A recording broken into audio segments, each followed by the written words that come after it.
ஐயனார் துணை அடுத்த வர எபிசோடில் பார்த்திங்க அப்படின்னா கார்த்திகா வந்து கல்யாணம் பண்ணி போனதுக்கப்புறமும் சேரனுக்கு பார்த்திங்க அப்படின்னா கால் பண்ணுறாங்க.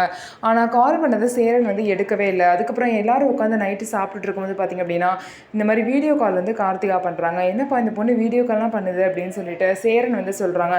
கொடுங்க நான் பேசுகிறேன்னு சொல்லிட்டு நீலா ஃபோனை வாங்கி பேசுகிறாங்க. அதுக்கப்புறம் எல்லோரும் நல்லா இருக்கீங்களா அப்படின்னு சொல்லிட்டு பேசிட்டு சேரன் மாமா கிட்ட ஃபோனை கொடுங்கன்னு சொல்கிறாங்க. உடனே பார்த்திங்க அப்படின்னா அவங்களும் வாங்கி பேசுகிறாங்க. கார்த்திகா பார்த்திங்க அப்படின்னா நான் இந்த வீட்டில் தான் மாமா வாழ்கிறேன் அப்படின்னு சொல்லிட்டு வீட்டெல்லாம் சேரனுக்கு சுற்றி காமிக்கிறாங்க.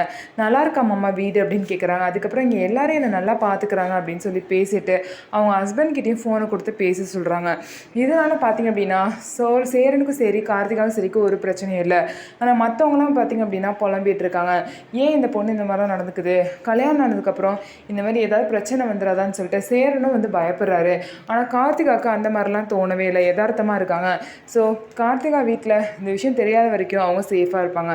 ஸோ என்ன நடக்க போகுது அப்படிங்கிறத பொறுத்திருந்து பார்க்கலாம். நம்ம வீடியோ உங்களுக்கு பிடிச்சிருந்தா நம்ம வீடியோவை லைக் பண்ணிக்கோங்க. மறக்காமல் நம்மளோட சேனலில் சப்ஸ்கிரைப் பண்ணிவிட்டு பாருங்கள்.